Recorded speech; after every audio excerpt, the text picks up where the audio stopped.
본문 1장에 들어와서 바울은 편지 서식에 어떤 인사를 한 다음에 데살로니가 교인들을 칭찬하는 내용을 이야기합니다. 그게 오늘 본문 7절 말씀입니다. 그러므로 너희가 마게도냐와 아가야에 있는 모든 믿는 자의 본이 되었느니라 그래요.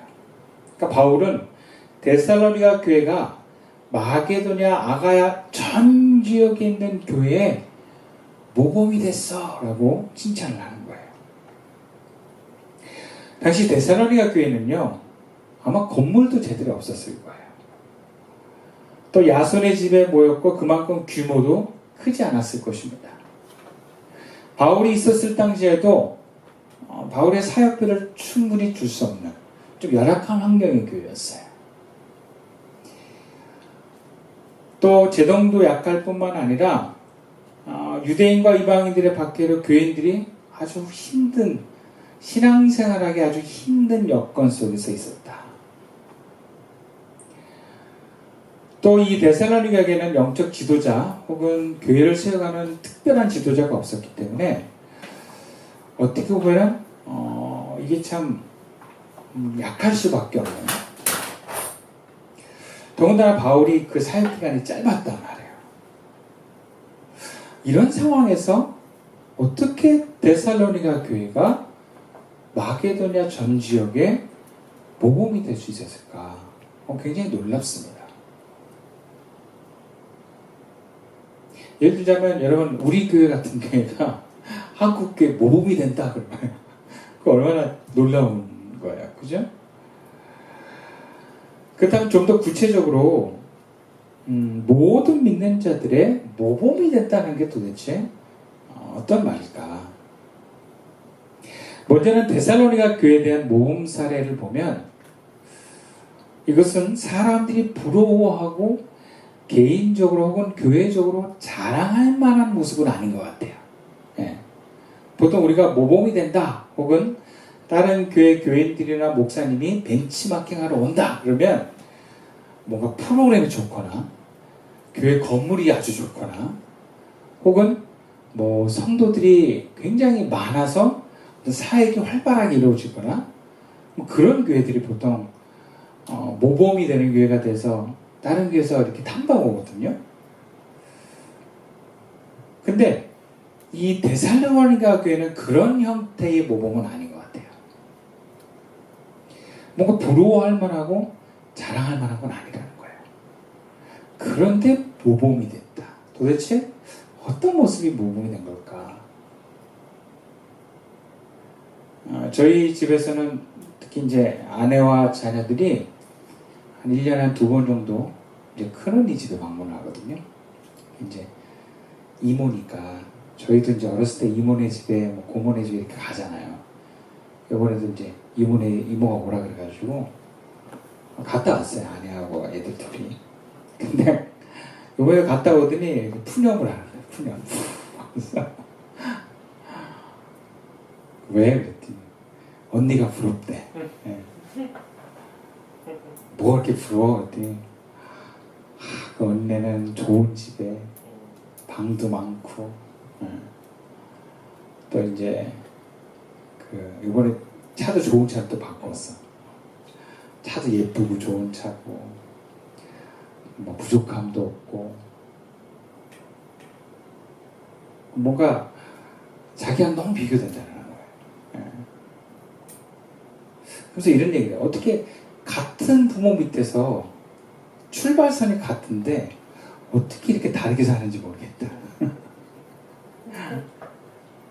그래서 제가 그랬죠.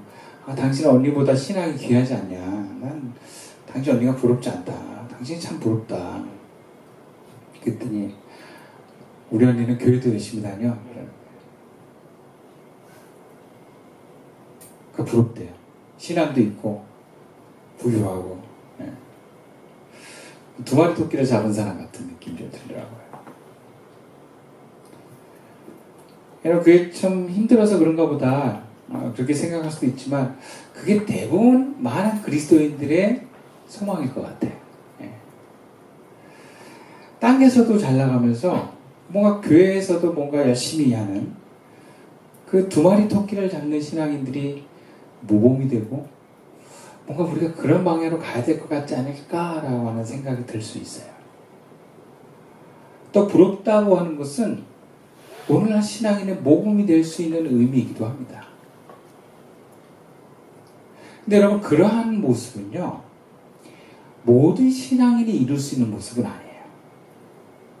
땅에서 성공하면서 예수도 잘 믿는 것이 모든 신앙인이 다 달할 수 있는 게 아닙니다. 물론 어떤 사람에게는 그런 두 마리 토끼의 은총이 있을 수 있어요. 그게 나쁜 게 아니에요. 근데 모든 그리스도인이 그렇게 되어야 된다라는 것에는 문제가 있습니다. 또 될 수 있는 것도 아니고요. 주님이 우리에게 원하시는 것은 이런 땅에서의 성공을 전제로 하지 않습니다. 물론 땅에서 성공하는 분들도 있습니다. 그리고 주님이 그리스도인 모든 예수 믿는 사람의 모범이 되기를 원하는 사례는 누구나 가능한 자리여야 됩니다. 그리고 무엇보다 주님은 많은 믿는 자들 중에서 모범이 되는 그 믿음의 사람을 찾고 계신다는 거예요.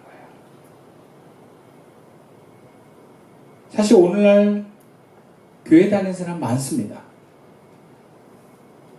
그런데 세상을 구원하는 주님의 손길에 함께하는 그리스도인은 많지 않습니다. 예수님 말씀처럼 추수할 것은 많되 일꾼이 적다.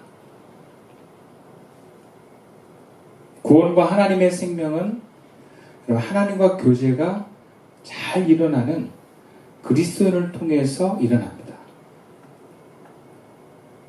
그러나 오늘날 많은 그리스도인들이 특히 예수 안 믿는 사람들에게는 그렇게 호감이 가는 대상이 되지 못했어요. 뭔가 다른 모범이 되는 그리스도인, 그런 사람은 남이 압니다. 아, 좀 다르다. 뭔가 부러운 모습이 아니라 뭔가 하나님의 생명이 흐르기 때문에 다르다라는 거예요. 제 사촌 동생이 일하는 카페에 제가 지난주에도 한번 가봤는데 마침 사촌 동생이 없어가지고 사장님이랑 이런저런 얘기를 했거든요. 근데 알고 보니까 카톨릭 신자인 거예요. 근데 제 사촌이 사장님하고 이제 처음에는 커피가 좋아서 막 마시러 자주 왔다가 단골이었는데 너무 특별해서 사장님한테 커피 배우고 싶어요. 그렇게 시작을 했다는 거예요. 그 직원이 되고 지금은 사장님이 저 송도점에 지점을 그 친구를 통해서 내고 싶어 하시더라고요. 그래서 제가 물어봤어요. 아니 뭘 믿고 그렇게 이 친구를 통해서 당신의 브랜드를 세우려고 하느냐. 그랬더니 이 사장님 말이 저한테 딱 와닿더라고요. 아, 제가 많은 교회 다니는 사람 봤는데요. 이분이 좀 다르더라고요. 네. 신뢰가 가더래요. 이 사람과 함께 하면 좋겠다. 그래서 투자도 다른 데서 받아와가지고 그걸 해보려고 한다고. 자기가 해달라고 막 계속 조르고 있더라고요. 여러분, 우리가 교회에 다닌다 그래서 하나님 나라를 이뤄가는 그리스도인이라고 하는 것은 아닙니다. 정말 그리스도인이라고 하는 것은 하나님의 생명이 흘러가는 사람. 이것은 예수 안 믿는 사람도 이 사람에게 뭔가 하나님의 생명이 흐른다고 하는 그 기운과 생명의 힘이 느껴지는 사람이에요. 이런 사람을 하나님께서는 오늘 모든 믿는 자들의 모범이 되는 사람이다라고 말씀하십니다. 마치 데살로니가 교회들처럼 세상적으로 뭔가 부럽고 세상적으로 안전한 사람은 아닌데 뭔가 닮아가고 싶은, 여기서 닮아가는 것은 결국 하나님을 향한 방향 속에 어떻게 하면 또 예수님과 가까워질까라고 하는 이 방향성에 앞서간 사람들을 얘기해요. 그런 모범이 되는, 우리가 따라가고 싶은 모범이 되는 이런 사람들. 이런 데살로니가 교회 교인들 같은 사람들을 오늘 주님께서는 우리 교회와 저와 여러분들에게 이루게 하신 줄로 믿습니다. 자, 그렇다면 모든 믿는 자들의 모범 사례 어떤 모습일까? 그게 오늘 본문에서는 두 가지 사례로 그 모습을 정리하는데요. 첫 번째 본문 5절 말씀입니다. 함께 읽어볼까요? 시작. 이는 우리 복음이 너희에게 말로만 이른 것이 아니라 또한 능력과 성령과 큰 확신으로 된 것이니라. 우리가 너희 가운데서 너희를 위하여 어떤 사람이 된 것은 너희가 아는 바와 같으니라. 여러분, 모든 믿는 자들의 모범이 되는 사람은요, 성령의 능력으로 사는 사람입니다. 데살로니가 교인들에게 복음은요, 단순히 어떤 이해관계 속에서 유익이 되면 때 받아들이는 소식이 아니에요. 또 어떤 이성과 철학의 논리로 전달된 것도 아닙니다. 헬라 지역에 있으면서도 불구하고 바울의 표현에 의하면 성령의 능력 안에서 전달되었다는 거예요. 그리고 바울은 그 복음이 자신의 삶으로도 증명했다고 얘기를 합니다.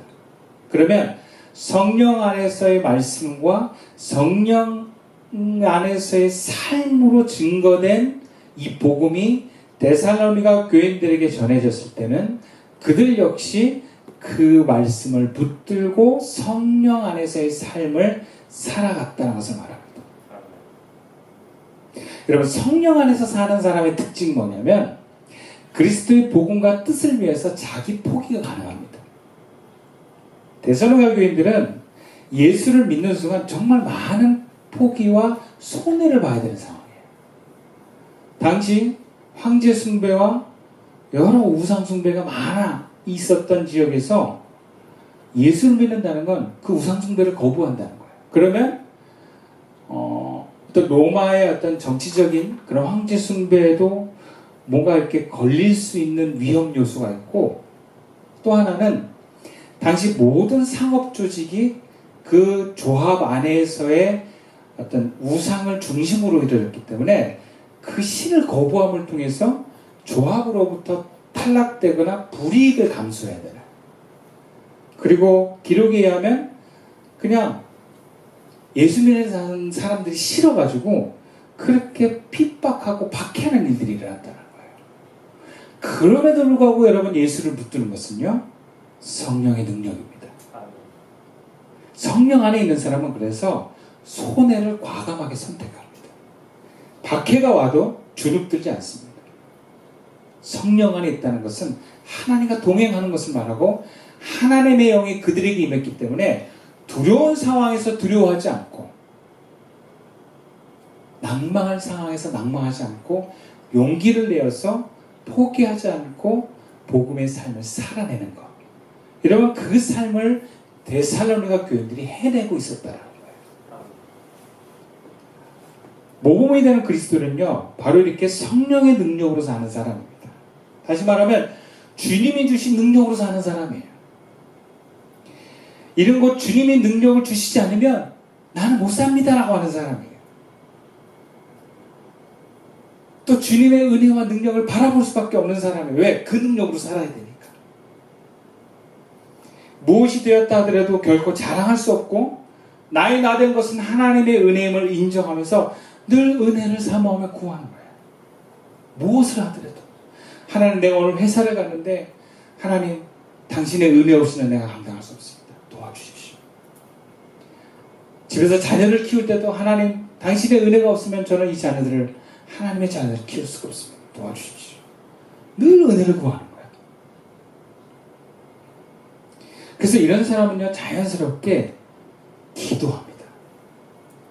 또 자연스럽게 은혜가 있는 자리를 사모하게 돼 있어요. 네, 그래, 은혜를 받으니까. 성령으로 충만한 사람은 인간이 아닌 하나님이 느껴지는 사람입니다. 이런 모범이 되는 사람은 대단한 능력을 가진 사람이 아니에요. 모범이 되는 사람은 아주 의지가 강하고 성실한 사람이 아닙니다.